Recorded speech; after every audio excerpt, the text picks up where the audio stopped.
ਕਾਂਗਰਸ ਦਾ ਕਲੇਸ਼ ਖਤਮ ਹੋਣ ਦਾ ਨਾਮ ਨਹੀਂ ਲੈ ਰਿਹਾ। ਪਰ ਇਸ ਸਭ ਦੇ ਵਿਚਾਲੇ ਪੰਜਾਬ ਕਾਂਗਰਸ ਦੇ ਇੰਚਾਰਜ ਹਰੀਸ਼ ਰਾਵਤ ਨੇ ਇੱਕ ਗੱਲ ਤਾਂ ਜ਼ਰੂਰ ਸਾਫ਼ ਕਰ ਦਿੱਤੀ ਹੈ ਕਿ ਨਾਰਾਜ਼ਗੀ ਹੋਵੇ, ਗਿਲੇ ਸ਼ਿਕਵੇ ਹੋਣ ਜਾਂ ਫਿਰ ਸ਼ਿਕਾਇਤਾਂ ਹੋਣ, ਪਰ 2022 ਦੇ ਵਿੱਚ ਕੈਪਟਨ ਦੀ ਅਗਵਾਈ ਦੇ ਵਿੱਚ ਹੀ ਚੋਣ ਲੜੀ ਜਾਵੇਗੀ। ਇੰਨਾ ਹੀ ਨਹੀਂ, ਕੈਪਟਨ ਦੀ ਤਾਰੀਫ ਕਰਦਿਆਂ ਹਰੀਸ਼ ਰਾਵਤ ਨੇ ਕਿਹਾ ਕਿ ਕੈਪਟਨ ਵੱਡੇ ਦਿਲ ਵਾਲੇ ਤੇ ਤਜਰਬੇਕਾਰ ਲੀਡਰ ਨੇ। ਨਾਲ ਹੀ ਉਹਨਾਂ ਕਿਹਾ ਕਿ ਸੀਐਮ ਹਟਾਉਣ ਦੀ ਗੱਲ ਮੈਨੂੰ ਕਿਸੇ ਨੇ ਵੀ ਨਹੀਂ ਕਹੀ ਹੈ। ਨਵਜੋਤ ਸਿੰਘ ਸਿੱਧੂ ਦੇ ਸਲਾਹਕਾਰਾਂ ਨੂੰ ਚੇਤਾਵਨੀ ਵੀ ਦਿੱਤੀ ਉਹਨਾਂ ਨੇ ਕਿ ਅਨੁਸ਼ਾਸਨਹੀਨਤਾ ਬਰਦਾਸ਼ਤ ਨਹੀਂ ਹੋਵੇਗੀ। ਨਾਲ ਹੀ ਉਹਨਾਂ ਨੇ ਕਿਹਾ ਕਿ ਸਿੱਧੂ ਨੂੰ ਕਮਾਨ ਸੌਂਪੀ ਗਈ ਹੈ, ਕਾਂਗਰਸ ਨਹੀਂ ਸੌਂਪੀ ਗਈ। ਤਾਂ ਕੱਲ ਪੰਜਾਬ ਕਾਂਗਰਸ ਦੇ ਇੰਚਾਰਜ ਹਰੀਸ਼ ਰਾਵਤ ਦੇ ਨਾਲ ਮੁਲਾਕਾਤ ਕਰਨ ਦੇ ਲਈ ਬਾਗੀ ਖੇਮਾ ਦੇਹਰਾਦੂਨ ਪਹੁੰਚਿਆ ਸੀ। ਪਰ ਇੱਥੇ ਮੀਟਿੰਗ ਦੇ ਵਿੱਚ ਜਾਣ ਤੋਂ ਪਹਿਲਾਂ ਬਾਹਰ ਹੀ ਮੀਡੀਆ ਦੇ ਸਾਹਮਣੇ ਹਰੀਸ਼ ਰਾਵਤ ਨੇ ਇੱਕ ਗੱਲ ਸਾਫ਼ ਕਰ ਦਿੱਤੀ ਕਿ 2022 ਦੇ ਵਿੱਚ ਕੈਪਟਨ ਹੀ ਜੋ ਸੀਐਮ ਫੇਸ ਰਹਿਣਗੇ, ਕੈਪਟਨ ਦੀ ਅਗਵਾਈ ਦੇ ਵਿੱਚ ਹੀ ਚੋਣ ਲੜੀ ਜਾਵੇਗੀ।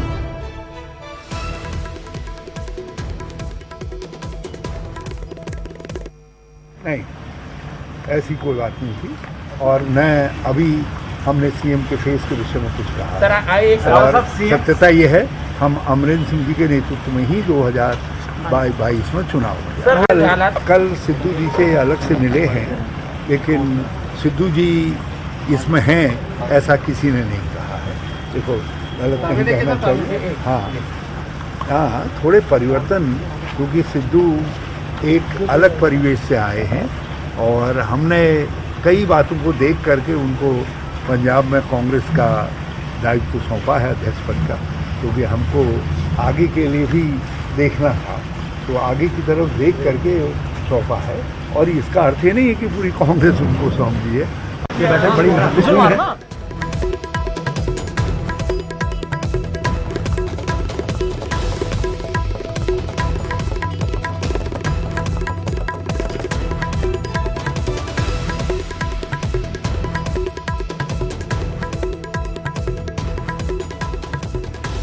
ਤਾਂ ਹਰੀਸ਼ ਰਾਵਤ ਦੇ ਵੱਲੋਂ ਇੱਕ ਗੱਲ ਸਾਫ਼ ਕਰ ਦਿੱਤੀ ਗਈ ਹੈ ਕਿ 2022 ਦੇ ਵਿੱਚ ਕੈਪਟਨ ਦੀ ਅਗਵਾਈ ਦੇ ਵਿੱਚ ਹੀ ਚੋਣ ਲੜੀ ਜਾਵੇਗੀ। ਇਹ ਸੁਨੇਹਾ ਉਹਨਾਂ ਬਾਗੀਆਂ ਨੂੰ ਦਿੱਤਾ ਗਿਆ ਜਿਹੜੇ ਕੱਲ ਆਸ ਲੈ ਕੇ ਗਏ ਸੀ ਹਰੀਸ਼ ਰਾਵਤ ਦੇ ਕੋਲ ਕਿ ਸ਼ਾਇਦ ਉਹਨਾਂ ਦੀ ਸੁਣਵਾਈ ਹੋਵੇਗੀ।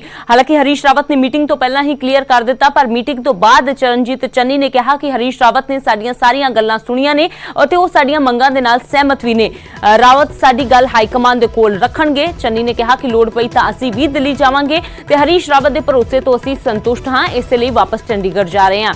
ਨਾਲ ਹੀ ਉਹਨਾਂ ਨੇ ਕਿਹਾ ਕਿ ਹਾਈ ਕਮਾਂਡ ਦੇ ਵੱਲੋਂ ਜੋ ਵੀ ਫੈਸਲਾ ਲਿਆ ਜਾਵੇਗਾ ਅਸੀਂ ਉਸ ਦੇ ਨਾਲ ਖੜੇ ਹਾਂ, ਪਰ ਆਪਣੇ ਪੁਰਾਣੇ ਸਟੈਂਡ ਤੇ ਕਾਇਮ ਹਾਂ। ਇਹ ਵੀ ਗੱਲ ਦੁਹਰਾਈ ਹੈ।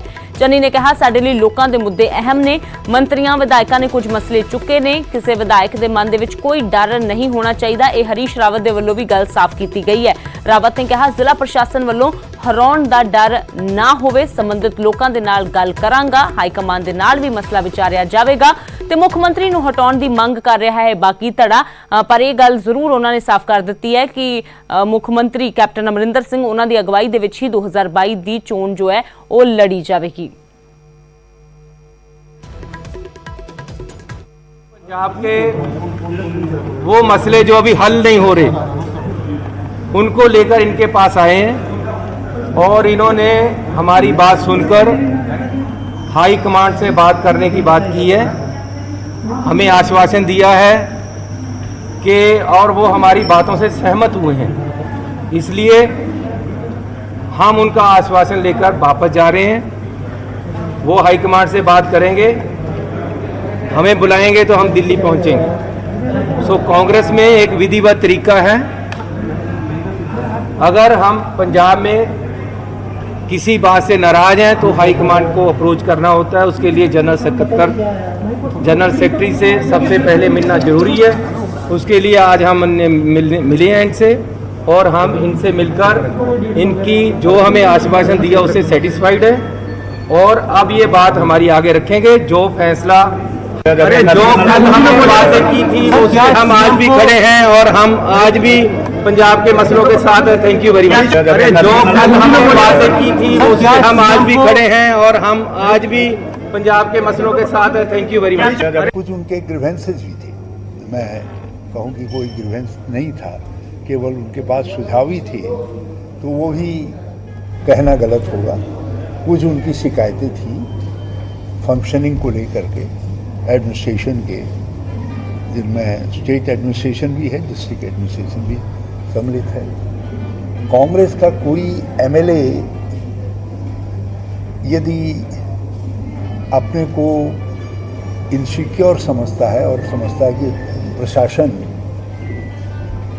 उसको हराने की कोशिश कर सकता है या उसके खिलाफ काम कर सकता है, तो ये बहुत चिंताजनक पहलू है।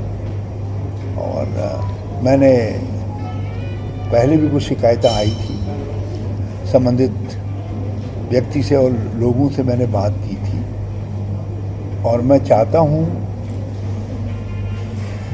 कि इस बिंदु से सारे मामले, यदि किसी को किसी से कोई नाराज़गी है तो नाराज़गी कांग्रेस के रास्ते में नहीं आनी चाहिए। मैंने उनसे कहा है कि मैं कंसर्न लोगों से बात करूँगा और यदि आवश्यकता पड़ी तो मैं पार्टी लीडरशिप की भी मदद लूँगा ताकि ये सब मामले रिजॉल्व हो सके। ਤਾਂ ਹਰੀਸ਼ ਰਾਵਤ ਦੇ ਵੱਲੋਂ ਇੱਕ ਗੱਲ ਪਹਿਲਾਂ ਹੀ ਸਾਫ਼ ਕਰ ਦਿੱਤੀ ਗਈ ਸੀ ਮੀਟਿੰਗ 'ਚ ਜਾਣ ਤੋਂ ਪਹਿਲਾਂ ਕਿ ਗਿਲੇ ਸ਼ਿਕਵੇ ਹੋ ਸਕਦੇ ਨੇ, ਪਰ ਕੈਪਟਨ ਅਮਰਿੰਦਰ ਸਿੰਘ ਦੀ ਅਗਵਾਈ ਦੇ ਵਿੱਚ ਹੀ 2022 ਦੀ ਚੋਣ ਲੜੀ ਜਾਵੇਗੀ। ਤੇ ਦੂਜੇ ਪਾਸੇ ਬੇਸ਼ੱਕ ਬਾਗੀ ਖੇਮਾ ਕਹਿ ਰਿਹਾ ਕਿ ਹਰੀਸ਼ ਰਾਵਤ ਸਾਡੀਆਂ ਮੰਗਾਂ ਦੇ ਨਾਲ ਸਹਿਮਤ ਨਹੀਂ, ਪਰ ਹਰੀਸ਼ ਰਾਵਤ ਨੇ ਕਿਹਾ ਕਿ ਜ਼ਰੂਰਤ ਪਈ ਤਾਂ ਉਹ ਗੱਲ ਕਰਨਗੇ ਹਾਈ ਕਮਾਂਡ ਦੇ ਨਾਲ, ਨਹੀਂ ਤਾਂ ਉਹਨਾਂ ਨੇ ਕਿਹਾ ਕਿ ਜੋ ਗੱਲਾਂ ਨੇ ਉਸ ਦੇ ਉੱਪਰ ਚਰਚਾ ਕੀਤੀ ਜਾਵੇਗੀ ਤੇ ਮਸਲਾ ਹੱਲ ਹੋਵੇਗਾ, ਪਰ ਕੈਪਟਨ ਅਮਰਿੰਦਰ ਸਿੰਘ ਹੀ ਕੈਪਟਨ ਰਹਿਣਗੇ। ਸਿੱਧਾ ਰੁਖ ਕਰਦੇ ਹਾਂ ਨਪਿੰਦਰ ਬਰਾੜ ਸਾਡੇ ਸਹਿਯੋਗੀ ਜੁੜੇ ਨੇ। ਨਪਿੰਦਰ, ਪਿਛਲੇ 2 ਦਿਨ ਦੀ ਗੱਲ ਕੀਤੀ ਜਾਵੇ ਤਾਂ ਜ਼ਬਰਦਸਤ ਹਲਚਲ ਦੇਖਣ ਨੂੰ ਮਿਲੀ ਹੈ। ਜਿਸ ਤਰੀਕੇ ਦੇ ਨਾਲ ਜਿਹਨੇ ਐਕਸ਼ਨ ਦੇ ਵਿੱਚ ਕੌਨਫੀਡੈਂਸ ਦੇ ਵਿੱਚ ਦੇਹਰਾਦੂਨ ਗਿਆ ਸੀ ਬਾਗੀ ਖੇਮਾ ਤੇ ਉਸ ਤੋਂ ਬਾਅਦ ਦਿੱਲੀ ਜਾਣ ਦੀ ਤਿਆਰੀ ਸੀ, ਪਰ ਖਾਲੀ ਹੱਥ ਵਾਪਸ ਆਉਣਾ ਪਿਆ ਹੈ। ਪਰ ਦਾਅਵਾ ਅਜੇ ਵੀ ਕਰ ਰਹੇ ਨੇ ਕਿ ਆਪਣੇ ਸਟੈਂਡ ਤੇ ਅਸੀਂ ਕਾਇਮ ਹਾਂ ਤੇ ਹਰੀਸ਼ ਰਾਵਤ ਨੇ ਵੀ ਸਾਡੀਆਂ ਮੰਗਾਂ ਸੁਣੀਆਂ ਨੇ। ਕੀ ਕੁਝ ਜਾਣਕਾਰੀ ਪੂਰੇ ਮਾਮਲੇ ਤੇ?